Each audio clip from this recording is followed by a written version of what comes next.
Keren, data Gibran isinya fakta. Jadi memang bisa dibilang Gibran ini menyoroti bahwa ekonomi Indonesia masih baik-baik saja walaupun kondisi dunia sebenarnya tidak sedang baik-baik saja. Ada resesi global, ada perang dagang, bahkan juga banyak pasca pandemi juga. Ya, konflik geopolitik juga banyak kan. Tapi Indonesia masih bisa dibilang resilience atau berusaha stabil di angka 5% ya. Tapi ya kita lihat bagaimana sih faktanya. Oke, kalau kata kuncinya adalah rata-rata pertumbuhan ekonomi masih tetap resilient atau ini mungkin maksudnya masih kuat dibandingkan dengan negara-negara lain ya.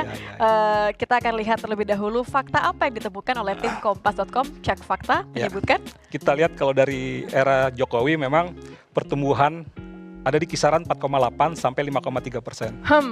Memang ada catatan ya ketika kita mengalami pandemi itu 2020 kita sempat mengalami kontraksi ya minus 2%.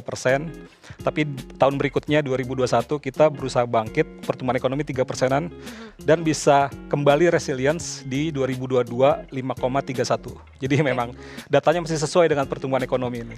Ini kita boleh kasih sedikit ya bagaimana behind the scene ketika cek faktanya Kompas.com menggunakan kata resilience ini karena ini agak tricky ketika kita mengecek apakah betul bahwa rata-rata pertumbuhan normalnya dalam konteks resilience tadi. Boleh diceritakan Mas? Karena kalau kita bicara konteks pertumbuhan ekonomi rata-rata, memang ketika kita melihat catatan di pandemi itu turunnya kan sampai kontraksi ya. Dan ini ternyata memang dialami sebagian besar dunia gitu ya. Tapi permasalahannya adalah ketika Gibran kata kuncinya resilience itu, ya kita bisa dibilang memang datanya sesuai karena 2022 itu benar-benar masih di angka 5,3. Sebenarnya cukup baik ya karena kan tumbuh cukup tinggi kalau dalam 2 tahun dari minus 2 hingga jadi 5,31%. Oke, jadi ini bisa dibilang masuk kategori fakta dan bisa diterima secara keseluruhan ya pernyataan lengkapnya. Masih sesuai dengan datanya.